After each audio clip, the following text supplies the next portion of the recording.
بسم اللہ الرحمن الرحیم۔ تمام تعریفیں اللہ کے لیے، درود اور سلام محمد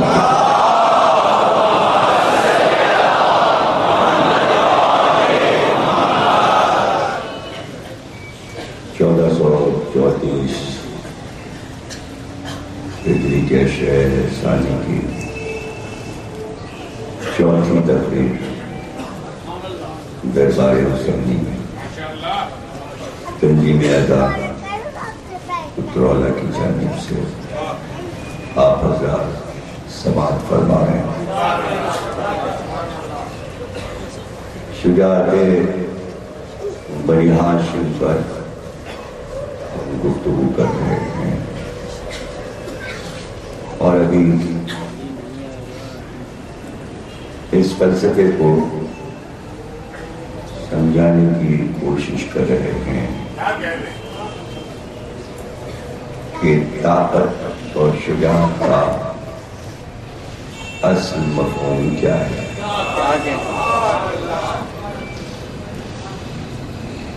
وہ لشکر، وہ فوج جو جنگ کرتی ہے، اس کے 3 حصے ہوتے ہیں۔ ایک حصہ وہ ہوتا ہے جو جنگ کرتا ہے اور کر رہا ہوتا ہے۔ دوسرا حصہ حملہ آور دستہ کہلاتا ہے، یعنی جارِ دستہ، کہ وہ دستہ جو جنگ کر رہا ہے اگر وہ پسپا ہو رہا ہو تو دوسرا حصہ حملہ آور ہو جاتا ہے۔ حملہ آور جو ہوتا ہے وہ آگے بڑھتا جاتا ہے اور اب دفاع وہ کرے گا جو سامنے، اس لیے کہ یہ حملہ آور ہو جاتا ہے۔ تو پہلے دستے سے بڑی طاقت اس حصے کی ہوتی ہے جو حملہ آور ہوتا ہے، اور اس کو عام طور سے استعمال نہیں کیا جاتا، اس لیے کہ پہلا ہی دستہ پوری جنگ کو فتح کرنے کی طاقت رکھتا ہے، اس لیے یہ ریزرو فوج کہلاتی ہے۔ لیکن تیسرا حصہ جو ہے وہ طاقت محفوظ ہے، اور اس کا دوسرا نام باز رکھنے کی طاقت، یعنی اس کا خوف بیٹھا رہے کہ اگر وہ آ گیا تو کیا ہوگا، تاکہ مقابل والا مزمحل رہے، اس کی ہیبت سے، اس کے خوف سے مزمحل ہو کر بڑھ بڑھ کر حملے نہ کر سکے۔ پہلے زمانے میں فوج کے 2 حصے ہوتے تھے، ایک وہ حصہ جو لڑتا تھا اور دوسرا گروہ جو انتظار میں رہتا تھا کہ اگر وہ فوج پسپا ہوئی تو پھر یہ حملہ کرے گا اور مارے گا، اور ان دونوں فوج کے حصوں کی لڑائی پر ہی فیصلہ ہو جاتا تھا۔ لیکن جب بہت لڑائی کھنچتی تھی اور بڑا محاذ ہوتا تھا تو تیسری طاقت اس زمانے میں قلعے تھے۔ قلعے میں بادشاہ محفوظ ہوتا تھا اور اس کے اندر بھی فوج ہوتی تھی۔ تو اب قلعے کے جو آپ نے پرانے قلعے دیکھے ہوں کہ وہ کس طرح بنتے ہیں، تو ان قلعوں کو تسخیر کرنا مشکل ہوتا تھا. تو اس زمانے میں قلعے کو طاقت محفوظ کہتے ہیں کہ جب تک قلعہ فتح نہ ہو پھر فتح نہیں مانی جاتی تھی، اس لیے کہ کسی وقت قلعے سے فوج نکل کر بدلہ لے سکتی ہے، اور اگر دشمن جیت بھی رہا ہے تو اس کو شکست دی جا سکتی ہے، اور پھر اس میں حاکم بھی محفوظ ہے اور مال اور دولت بھی محفوظ ہے. اگر یہ تمیز آپ کے سمجھ میں نہیں آئی تو میں دوسرے طریقے سے آپ کو اکنامکس کے اصول سے سمجھاؤں. بازار میں نوٹ آپ کے ہاتھ میں ہوتے ہیں، یہ اقتصادیات کا ایک حصہ ہے کہ عوام کے ہاتھ میں لاکھ 2 لاکھ روپے ہر وقت گردش کر رہے ہوتے ہیں. یہ اقتصادی اکنامکس کا مسئلہ ہے. لیکن اس سے اوپر ایک طاقت اور ہوتی ہے دولت کی، کہ جہاں نوٹ چھپتے ہیں اور محفوظ ہوتے ہیں، اسے بینک کہتے ہیں، کہ جہاں سے کسی وقت بھی رقم لی جا سکتی ہے. لیکن اس کے اوپر اقتصادیات کی طاقت محفوظ ہوتی ہے، اسے کہتے ہیں سونا. اب جس ملک کے پاس جتنا سونا ہے وہ اتنا امیر ہے اور وہ طاقت محفوظ ہے. اگر اب بھی بات سمجھ میں نہیں آئی تو پھر میں اور آسان کر کے اسے معاشرتی انداز سے سمجھا دوں. پہلے میں میدان جنگ کی لاجک سمجھا رہا تھا، پھر میں نے اکنامکس سے سمجھایا، اور اب معاشرتی انداز سے اور نفسیاتی طریقے سے سمجھاتا ہوں کہ ہر گھر میں خرچے کے پیسے ہوتے ہیں جو ماہانہ ضروریات زندگی میں خرچ ہوتے ہیں. ایک تو یہ رقم ہوتی ہے، اور دوسری رقم ہوتی ہے کہ جو بینک میں یا گھر کی تجوری میں رکھی ہوتی ہے، کہ اگر یہ رقم ختم ہو جائے تو پھر اس میں سے پس انداز کی ہوئی رقم سے نکال کر اپنی آپ مدد کی جاتی ہے. لیکن ایک طاقت محفوظ ہر گھر میں ہوتی ہے، وہ عورت کے زیور ہے.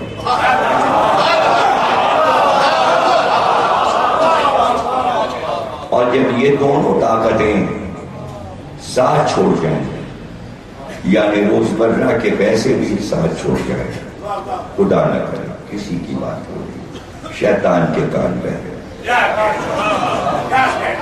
آپ سے متعلق نہیں، کہیں سے بھی متعلق ہو سکتی ہے بات، معاشرے کی بات کی ہے میں نے، اور وہ جمع کی ہوئی پونجی بھی ختم ہو جائے تو پھر اب مسئلہ مذاکرے کا آتا ہے، اور بغیر مذاکرے کے وہ طاقت محفوظ مرد کو نہیں مل سکتی.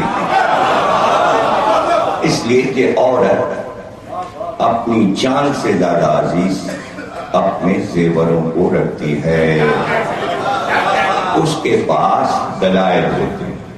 یہ ہماری اماں کا یادگار بند ہے، یہ ابا نے کنگن دیے تھے، یہ ہماری ساس نے منہ دکھائی میں ٹیکا دیا تھا، یہ تو ہم نہیں دیں گے. اور یہ جھگڑے کی صورت بھی اختیار کر سکتا ہے، تعلقات بھی خراب ہو سکتے ہیں ان معاملات میں. اس طاقت محفوظ کو حاصل کرنے کے لیے مرد کو بڑے جتن کرنے ہیں